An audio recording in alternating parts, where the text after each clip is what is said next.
Saya rasa ini adalah satu peluang dan satu kebaikan untuk sekolah ini lah. Kerana memandangkan sekolah kita ni mempunyai ramai yang B40. Murid kita ni dapatlah melalui seperti mana yang anak-anak murid yang lain mempunyai buku tulis, nak belajar senang kan. Senang nak menimba ilmu lah.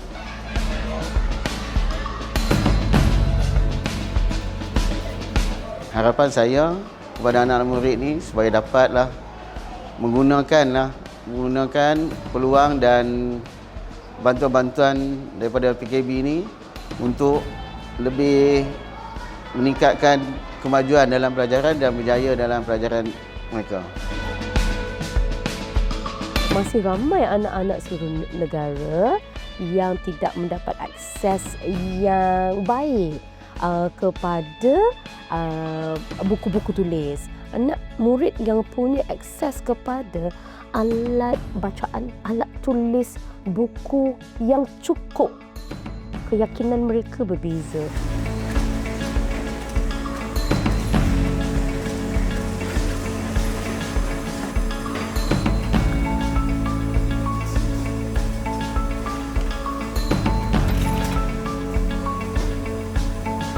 Kami akan buat reka bentuk buku, kami akan melaksanakan percetakan buku, kami akan melaksanakan pembungkusan buku, meletakkan waybill ke mana nak dihantar, dan setelah itu kita akan bekerjasama dengan pos Malaysia yang akan mengedarkan kepada sekolah-sekolah terpilih yang telah ditetapkan.